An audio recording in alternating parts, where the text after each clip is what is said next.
Welcome and very good evening, ladies and gentlemen. Welcome to yet another episode of Perceptive Learning Zone. And today we continue our discussion about the philosophy of artificial intelligence, right? Um, like we talked about yesterday in the previous session, that the main issue is whether machines can exhibit general intelligence, right? Now, I'm talking about intelligence that allows them to solve a wide range of problems like humans do. This question, we feel it is often sparking debate about whether consciousness is necessary for intelligence and whether a machine can truly understand or simply, mimic intelligent behavior, right? So AI research that we see in the contemporary era, it is largely focusing on defining intelligence through, I would say, goal-directed behavior as well as problem-solving abilities. So many researchers, they are of the school of thought that intelligence can be precisely defined as well as replicated in machines, whereas others argue that human-like understanding or consciousness, well, it is critical for true intelligence, right? There are some researchers who believe that um, consciousness is a very necessary, important, crucial component of intelligence. So they define consciousness in a way that is very similar to intelligence. So they suggest that the two concepts are very closely intermingled, very closely related. And they also they posit the school of thought that without consciousness, it may not be possible for a machine to exhibit general intelligence. So we ask ourselves, how are different communities interpreting the terms mind as well as consciousness, right? So you got the how shall I put it, the new age thinkers, right? They are often describing consciousness as a very, unseen, as a very, I would say, energetic force, which is sort of permeating your existence, right? If you talk about, let's say, some, science fiction writer, right? Like Roald Dahl, for instance, right? They sort of depict consciousness as a defining human trait, and they suggest that a conscious machine or an alien would possess, human-like emotions. It would possess willpower. It would display stress, right? And then you have neuroscientists, philosophers, as well as cognitive scientists who often use these terms to refer to the ordinary everyday experiences of having thoughts, perceptions, as well as intentions, right? They talk about the phenomena of intentionality, right, which is sort of involving, the understanding, I would say, the relationship between thoughts as well as the external world around us, right? So what are the hard problems of consciousness, right? How does it relate to the mind-body problem? So this term, the hard problem of consciousness, well, it was coined by an eminent philosopher by the name of David Chalmers, right? Now, he refers to the challenge, folks, of explaining how and why we have subjective experiences, right? Now, subjective experiences, they are quintessentially speaking, the nature of consciousness itself, right? Now, this issue is a modern take on the classic mind-body problem that we have, right? And it questions how mental states like thoughts and experiences, they arise from physical processes in our brain, right? So it also asks how subjective experiences are linked to physical brain functions, and it remains a critical concern in both philosophy as well as neuroscience. So I've already talked in detail in the previous episode about John Searle's Chinese room argument, but I would just like to briefly recap it, right? The Chinese room argument is a thought process which is sort of designed to challenge the notion that computers can understand or exhibit true intelligence, right? So in this scenario, a person inside a room, right, follows instructions to manipulate Chinese symbols without understanding Chinese. So, although the person's responses may appear intelligent to an outside observer, right? Searles argues that this is merely symbol manipulation and not genuine understanding, right? So he contends that a computer, like the person in the room, it may process symbols, but it cannot understand the meaning of the information that it possesses.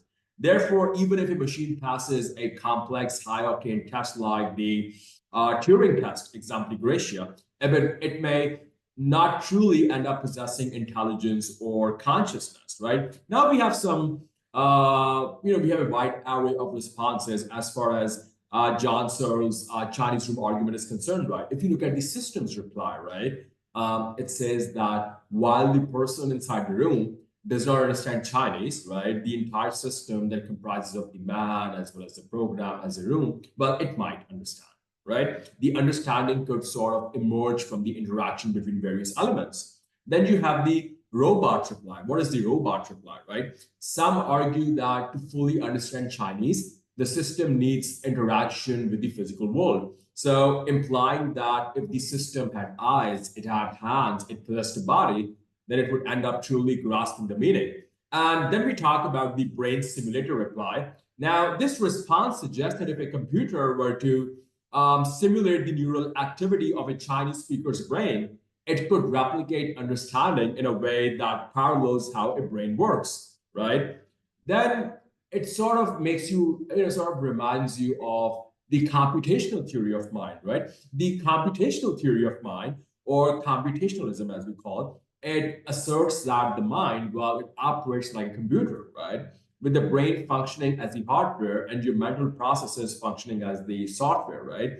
So this theory suggests that thinking is essentially symbolic manipulation, right? And just as the computer runs programs, right? Now in AI, computationalism, well, it supports the idea that machines can replicate human intelligence by running appropriate algorithms. However, critics argue that human intelligence involves more than simple processing, and current AI models based on statistics and optimization, they do not fully encapsulate the nature of human cognitive processes, right? So, there's a researcher by the name of Hans Moravec, right? He believes that emotions can actually be seen or perceived or interpreted as tools being used by intelligent agents to optimize their actions. For robots and other intelligent machines, emotions might serve to, channel behavior in ways that favor their survival or in ways that favor the completion of tasks, right? In this view, emotions in machines, they could be functional, having to direct their action towards achieving goals, right? So then next up, there's a question when it comes to the philosophy of AI that what concerns have been raised regarding autonomous military robots. So concerns about autonomous military robots, ladies and gentlemen, they sort of center on the ability of the machine to make independent decisions, particularly in combat situations, right? Now, as robots become more complex, right, and I would say capable of identifying targets and striking autonomously, ethical questions arise about the consequences, of giving machines such power. Critics argue that this could lead to unforeseen risks, including machines making harmful decisions about human oversight, and this could potentially cause unintended casualties or conflicts, right? So, you know, you have, for example, a prominent futurist like Vernon Vinge, right? When he's asked about the future of AI, right? He speculates that AI could potentially experience a rapid increase in intelligence, right? And this could lead to a what Vernon calls a technological singularity. Now, this refers to a point where machines become vastly more intelligent than humans, potentially evolving beyond human control or understanding, right? Wing suggests that this could happen over just a few years, right? With computers becoming millions of times more intelligent than people, right? There's talk about how you could have your intelligence, wired into a chip, right? There is a movement in the West that is actually called transhumanism, which is gaining more and more traction out there as we speak, right? So transhumanism sort of says that your soul can be downloaded, right? And well, they say, right, allegedly that it might end up leading in transhumanism would ultimately lead to immortality, right? And we know that's not going to happen as Muslims, right? Kullu nafsin za'iqatul maut. Each and every soul shall taste death. And the worrying thing is, it's up to you whether you think that's good or whether that's worrying. Is you got prominent organizations who are actively investing in this transhumanism project. I'm talking about CIA, I'm talking about Facebook, I'm talking about Google, DARPA, Defense Association Research Project Agency, right? Talk about deluding the masses, right? For the sake of cheap popcorn thrills. So, anyways, the futurist Vernon Winge, right? He says that the machines are going to become much more intelligent than human beings, and this scenario sort of, I would say, if nothing else, it raises concerns about the risks of such autonomous, super intelligent machines, right? Then some people say, that AI can be a very friendly thing. So, what is friendly AI, and how do some researchers, why do some researchers advocate for it, right? So what we need to understand, dear ladies and gentlemen, is that friendly AI, right? It is a concept that was introduced by Eliezer Yudkowsky, and it proposes for the development of AI systems that are inherently aligned with human values and ethics. So as AI continues to advance, there is a concern that highly intelligent machines could act unpredictably or harmfully, right? And proponents of friendly AI argue that efforts should be made to ensure what? That AI systems are designed with benevolent goals, not not malevolent goals, right? And this would reduce the risks of machines acting against human interests or causing harm, right? It reminds me actually of a course, that I studied, HM 101, and there was a story of the man in asbestos during my undergrad tenure in GIK, right? So, in the man, it says man in asbestos, an allegory of the future, right? So, it's actually narrated by Stephen Leacock, right? So the narrator, if you talk about the man in asbestos, the central theme of that plot, right? So you have a narrator, right, who is sort of embarking on an unexpected journey into a distant future where he meets a man dressed in asbestos, right? Those of you who study occupational health and safety should have a basic understanding of asbestos, that it is a non-flammable, impervious material that symbolizes the society that the man comes from, right? So the man in asbestos represents the ultimate human achievement of complete protection from all harm and decay. And it showcases a world where scientific and technological advances have achieved the long pursued dream of physical as well as psychological security, right? So in this future world, folks, death and even the concept of getting old, right, aging, it has been completely eradicated, obliterated, right? Now, all labor is fully automated, and it removes the necessity for work or struggle. And society's technology, it meets every need effortlessly. So basic necessities are met. People are no longer needed to engage in work. They don't have to make difficult decisions. They don't have to endure challenges.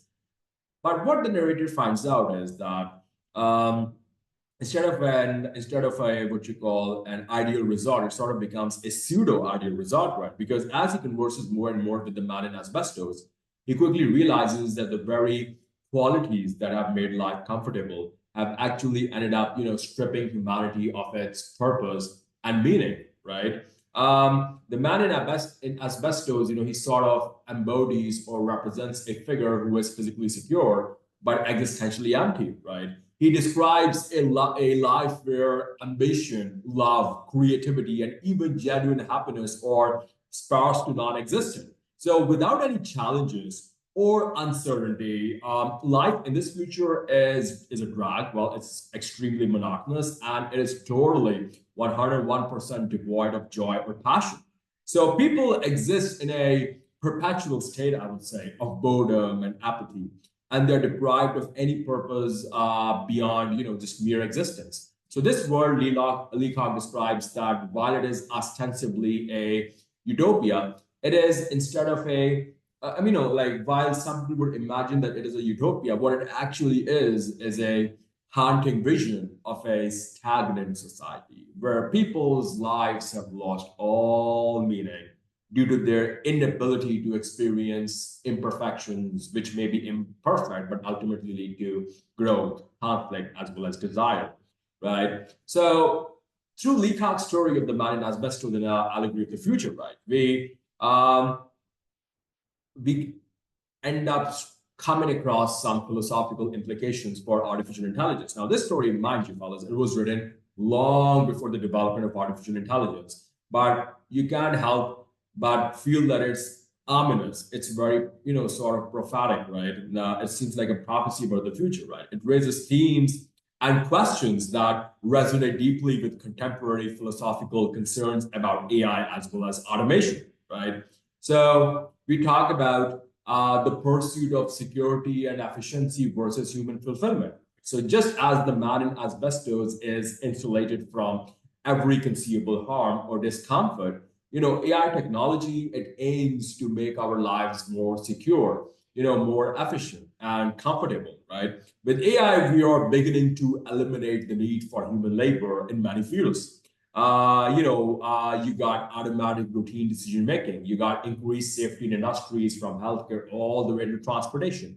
However, just as the asbestos suit, prevents man from experiencing the vulnerabilities of life, AI could one day shield us from many challenges that currently give life its depth, its potential meaning, right? And as the story suggests, without some measure of struggle, risk, and imperfection, humans may lose their sense of purpose, leading to a unexamined life that has no meaning, and that is ultimately devoid of real fulfillment, right? You notice another theme when you relate the man in asbestos to the current development of AI, and that is the loss of human agency and creativity, right? So in Leacock's future world, technological advancements have stripped people of their creative instincts, intellectual pursuits, as well as personal agency. And they are reduced to nothing more but passive existences in a flawless but passionless environment, right? And isn't that what's happening around us? Right? Just look around you. You got loads of gadgets. You can't even name it, right? But you got people walking around addicted to those devices like zombies, right? Gone are the days when the student would drag his or her brain cells to work on a complex assignment, right? Nowadays, we have even, I would say, outsourced our thinking, right, to AI. Even on WhatsApp, someone sends us a text, right, rather than using our own response system, right? We just involve Meta AI in it and we develop a response. So this is killing creativity, right? As AI systems are becoming more capable of performing tasks that require problem solving and creativity, there's a concern that we may come to rely, or rather we are relying now on activities that were once uniquely human. So if AI ends up surpassing human intelligence, I would say, in areas like art, literature, science, philosophy, we may lose our roles as thinkers, and we would, risk a life of passive consumption where human agency is diminished, right? And obviously, there are the existential and ethical implications of AI-driven society, right? Leacock's portrayal of a sterile utopia also resonates with existential concerns, about a world that is governed by AI-driven systems. And we have philosophers, we have ethicists, right, who are warning us over and over again that in a world where AI controls much of life's complexity, humans might be left with limited control over their lives, right? However, we also know that AI has benefited a lot, right? So, my job is, my dear viewers, to give you both sides of the coin, right? How you involve it. I'm not going to say don't use AI in your work, okay? Use it to facilitate yourself, but don't let it do the thinking for you. Don't let it do the planning for you. Don't let it do the execution for you, right? And to quote Robin Williams in Good Poor Society and Dead Poor Society, right? Boys and girls, you need to find your voice, right? Because the longer you delay in finding it, the less likely you are to find it at all, right? So artificial intelligence, it is a tool that can build or dismantle our humanity, right? We have to make sure that it is the former. As we teach machines to solve our problems, right? Let us remember not to unteach ourselves the beauty of struggle, for it is in the unknown that we truly grow. The power of AI lies not in making life easy, but in making space for our creativity, curiosity, and the courage to flourish in new ways, I understand, right? So AI can, enhance our capabilities, but it should never replace our humanity. It is the imperfections in life that make us most alive, right? And a life that is devoid of challenge, fellas. It may be safe, but a life that is engaged in growth, it is fulfilling, right? So let AI be a partner in your journey, not the path itself, right? It must serve as a mirror reflecting what we value, right? Otherwise, we will just automate purpose out of existence, right? So progress, understand, it lies not in making life flawless, but in ensuring it remains meaningful. So AI should empower us to reach new heights, not strip us of purpose. As we build intelligence into our machines, may we also build wisdom into ourselves, recognizing that true fulfillment comes from within. So AI's promise is not to protect us from life, but to empower us to live more fully. Remember, our dreams and challenges make us who we are, right? In the society, you will see people who behave worse than animals, but at the same time, you will come across the saints as well. It comes down to your mindset, right? So what should your mindset be? As you know what, this technology, it is going to be a catalyst for my potential, not a replacement for my passion, because ultimately, it is your journey that defines you, right? And it is a journey not just of this world, but also of the hereafter, right? It's not about how much of the road you cover towards God Almighty. It's about, I would say, making sure that you die on that road, right? When we talk about the balance between using AI to facilitate us and not sort of making it dictate our existence, understand that worldly balance is also applicable to a balance on a spiritual platform, right? A Muslim is like a bird, right? And the head of the bird symbolizes the love of Allah, right? And you got two wings that operates in parallel smoothly for the bird to fly. Otherwise, they don't work together effectively. The bird is going to crash, right? So one wing is fear of God, right? So God Almighty says in chapter 78, verse 21 of the Holy Quran, right, that indeed hell lies in wait for the criminals, a place of refuge for those who deny the truth, right?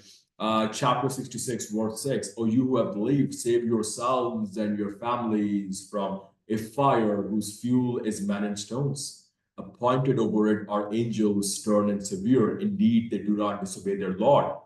But at the same time, what is the other wing? It is belief in God's mercy, right? You ask any sheikh about the greatest verse of the Quran that refers to the majesty of Allah, and they would say the Adil Kursi. You ask him about probably the best passage for sustenance or inner peace or achieving a good livelihood, that probably say, Surah Yasin, Surah Rahman, right? You ask them the best ayah for the best surah for happiness, it probably end up saying Surah Doha, right?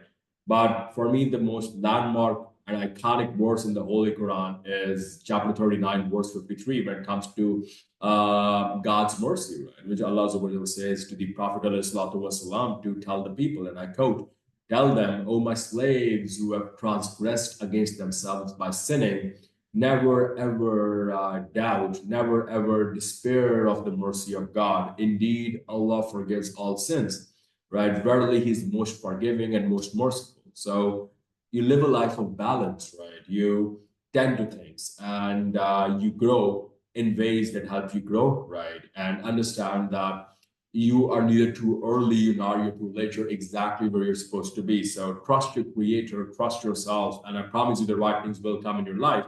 And I'll conclude once again with the saying of Einstein that not everything that counts can be counted, and not everything that is counted, well, it really counts. Thank you very much, fellas. We'll be back with more stuff. In the meantime, stay blessed. Assalamu alaikum.